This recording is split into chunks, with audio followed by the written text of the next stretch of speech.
Buenos días a todas y todos, los que estáis presentes y los que nos estáis siguiendo a través de todo ese mundo al que nos tenemos que ir acostumbrando. Y gracias, Verónica, por la cuota que me das en mi participación. Y, bueno, decías algo que es cierto, hemos llegado a acuerdos muy importantes en los últimos tiempos y estoy convencido que llegaremos a acuerdos, a muchos más acuerdos en los próximos tiempos, porque son necesarios y porque es hora ya de retomar la senda de la recuperación de derechos en nuestro país, y yo creo que por ese camino vamos a andar. Yo, para ajustarme al tiempo, porque si no, no lo haría, voy a intentar seguir un guión y seguro que me voy a coger al tiempo. Bueno, como todos sabemos, hasta la publicación del Real Decreto Ley de Trabajo a Distancia en España contábamos con una regulación de teletrabajo escasa, deficiente, que además de destacar que la negociación colectiva no ha sabido cubrir adecuadamente. Así, al menos en los últimos 3 años, la negociación colectiva sectorial de teletrabajo ha sido casi inexistente y lo mismo ha ocurrido en la negociación colectiva empresarial. Por proporcionar algún dato que apoye esta afirmación, solo en 47 convenios colectivos de los 1.130 convenios que se firmaron hasta diciembre de 2019 se recogía alguna disposición en relación con el teletrabajo, es decir, aproximadamente un 4,16%. Es decir, el teletrabajo apenas ha sido una opción para la mayoría de nuestras empresas, quedando la determinación de sus condiciones y derechos al arbitrio y a la arbitrariedad de la parte empresarial, en la mayoría de los casos, lo cual ha dado lugar a no pocos abusos en las relaciones del teletrabajo. Pues bien, parece que la pandemia y la ley de trabajo a distancia ha venido a cambiar esta situación, ha venido a corregir el vacío regulatorio y a despejar las incertidumbres que causaban la regulación precedente, dar una mayor seguridad jurídica a trabajadores y trabajadoras y a empresas y teletrabajadoras, incrementar la protección y los derechos de las personas teletrabajadoras, fomentar y potenciar el desarrollo del teletrabajo a través de la negociación colectiva. No voy a entrar a desgranar lo que a nuestro juicio tiene que tener en cuenta la negociación colectiva de trabajo a distancia en cada uno de los aspectos en que la ley hace un llamamiento a su regulación mediante convenio colectivo o acuerdo colectivo. Por lo que sí quería hacer, o lo que sí queremos hacer desde UGT, es una serie de reflexiones importantes en relación con la negociación colectiva del teletrabajo. Como primera reflexión, el Real Decreto Ley del Trabajo a Distancia fomenta un cambio de modelo de participación de los representantes de los trabajadores en la empresa. Desde un modelo en que los representantes de los trabajadores, en la mayoría de ocasiones, somos tristemente menos receptores de información empresarial y nuestra función principal consistía y ha consistido en la vigilancia y el control de las decisiones empresariales, hacia un modelo mayor de colaboración y participación con la dirección empresarial. La opción del legislador por otorgar a los representantes de los trabajadores un papel relevante en la gestión del teletrabajo en la empresa y por convertir a la negociación colectiva en un instrumento indispensable en el desarrollo del teletrabajo implica necesariamente que se produzca una fuerte cooperación entre la representación de los trabajadores y la empresa en la gestión y el desarrollo de una materia como es la organización de la actividad laboral, que históricamente ha sido una facultad exclusiva del ámbito empresarial. Esta apuesta por una mayor colaboración y participación de los representantes de los trabajadores en las empresas se centra ahora en el teletrabajo. Digamos, y digámoslo bien, por exigencia legal, pero ojalá se traslade al conjunto de decisiones comerciales, económicas y laborales de las empresas, tras demostrar que una mayor participación de los representantes de los trabajadores democratiza las empresas e incrementa la rentabilidad y productividad de las mismas. Hay que tener claro que el teletrabajo no es una medida de conciliación en sí misma. Este es un principio que los interlocutores sociales quisimos dejar claro, absolutamente claro, en las negociaciones con el Gobierno sobre el trabajo a distancia, fundamentalmente por 2 motivos. Por una parte, queríamos evitar que la utilización del teletrabajo pudiera fomentar la perpetuación de roles y estereotipos de género, lo cual además podría conllevar incluso a una discriminación y una vulneración de los derechos fundamentales de los trabajadores y trabajadoras. Y por otra parte, queríamos impedir que el teletrabajo pudiera ser mal utilizado como sustituto o sustitutivo de las medidas de conciliación entre la vida familiar o privada y la vida laboral que ya se encuentran reguladas en nuestro derecho laboral. Y esto debemos expresar que lo conseguimos, porque la ley elimina toda posible interpretación que pudiera relacionar directamente el teletrabajo como una medida de conciliación en sí misma. Estas circunstancias se observan muy bien en el artículo 8.3, donde se establece que el diseño de los criterios y mecanismos por los que la persona que desarrolla trabajo presencial pueda pasar a trabajo a distancia o viceversa, se deberá evitar la perpetuación de roles y estereotipos de género y se deberá tener en cuenta el fomento de la corresponsabilidad entre hombres y mujeres. Dicho esto, parece que resulta poco recomendable incluir la regulación del teletrabajo dentro de los planes de igualdad, cuestión lo cual venía siendo una práctica habitual y esto hay que evitarlo o habría que evitarlo. El principio de igualdad de trato de oportunidades y no discriminación entre las personas trabajadoras a distancia y las personas que desarrollan la actividad de forma presencial es un principio que debe gobernar todo el desarrollo del teletrabajo en la negociación colectiva. Es muy importante que en materia de tiempo de trabajo, formación, promoción profesional, retribución, derechos sindicales, etcétera, las personas teletrabajadoras no sufran perjuicio ninguno en relación con aquellas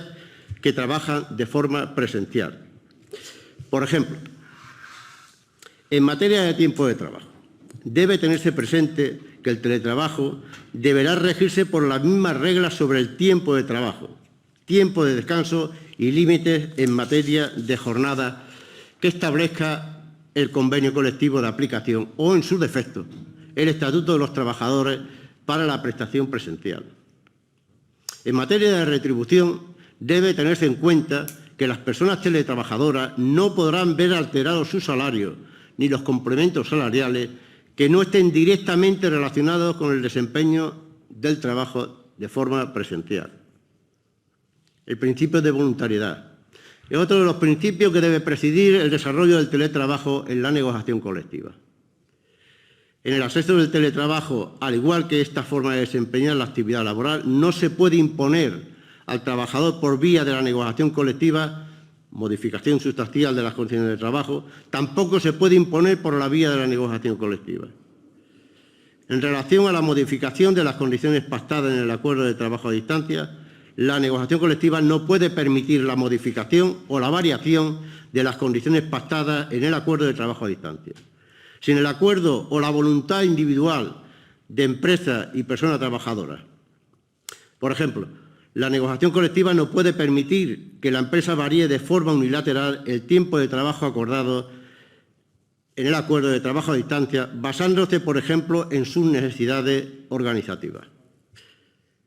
El desarrollo de la actividad mediante teletrabajo no puede hacer recaer sobre la persona trabajadora ni los gastos relacionados con los equipos, medios y herramientas, que debe proporcionar obligatoriamente la empresa, ni los gastos relacionados, por ejemplo, con los costes asociados a los servicios de telecomunicaciones, el incremento de los gastos de electricidad, agua, calefacción, limpieza, la adaptación o la mejora de las instalaciones domiciliarias o lo que tiene que ser o lo que debe de ser el lugar de trabajo. La negociación colectiva deberá hacer un esfuerzo por determinar cuáles son aquellos elementos esenciales que la empresa tiene que proporcionar al teletrabajador y a la teletrabajadora, como es el ordenador o como será el ordenador, la impresora, escritorio, silla ergonómica, programas informáticos, etc.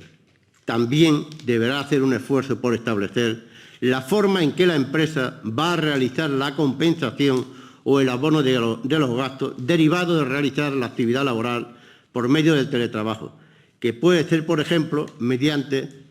a modo de ejemplo, un complemento del teletrabajo. Y por poner un ejemplo de un convenio en nuestro país, que es el convenio colectivo de BP Oil España, viene a decir que para sus centros de trabajo en Madrid y Las Palmas establece un complemento de teletrabajo de una cantidad que aquí se viene a plantear, de 6.400 euros brutos anuales, que serán abonados en partes iguales en cada una de las 12 mensualidades ordinarias, 534 euros brutos al mes aproximadamente. Y dice que dicha cantidad compensará, aparte de la incomodidad que pudiera suponer tener oficina en el domicilio, los gastos ordinarios de calefacción, luz, limpieza, como cualquier otro de similar naturaleza. Dice algo también importante. Además, proporciona a la persona teletrabajadora una cantidad como máximo de 1.900 euros para que el teletrabajador o la teletrabajadora realice todas aquellas obras de acondicionamiento en su vivienda que estime necesarias derivadas de la especialidad de la prestación de los servicios que implica el teletrabajo. Si este es el camino, desde luego iremos avanzando con rapidez en la negociación del teletrabajo. Por último, en esta quinta reflexión quería llamar la atención respecto a la necesidad de iniciar negociaciones urgentes sobre la forma de compensación de los gastos derivados del trabajo a distancia como consecuencia de las medidas de contención sanitaria derivadas de la COVID-19, porque se puede y se debe de hacerlo. No teníamos una legislación. Cuando iniciamos la pandemia tenemos una legislación, tenemos una ley que ya ordena, regula el teletrabajo y, por lo tanto, ahora es el momento de hacerlo. Porque si no se negocia,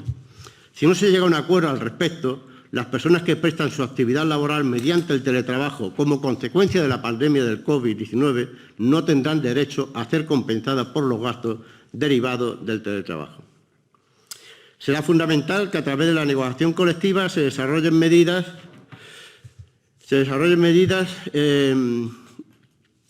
para evitar el riesgo de intromisión por parte de la empresa en la esfera privada, personal del trabajador. La vigilancia, el control empresarial en el teletrabajo puede ser, casi seguro, más incisiva y más intensa que una relación presencial. Y, por ende, el riesgo de vulnerar los derechos fundamentales a la intimidad, a la privacidad del trabajador y trabajadora es mucho mayor en esta forma de prestación de trabajo.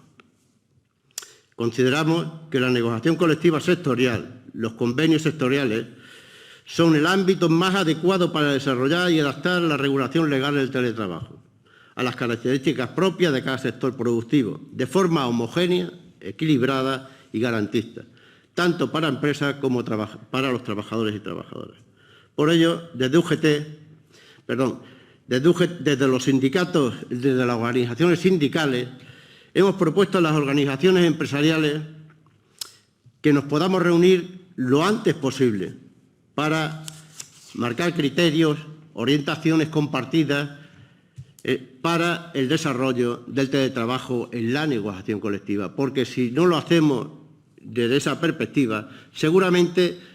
la realidad que se va a producir a la hora de la negociación colectiva del teletrabajo de una forma muy abierta, tendremos muchas dificultades o habrá muchas dificultades. Sin embargo,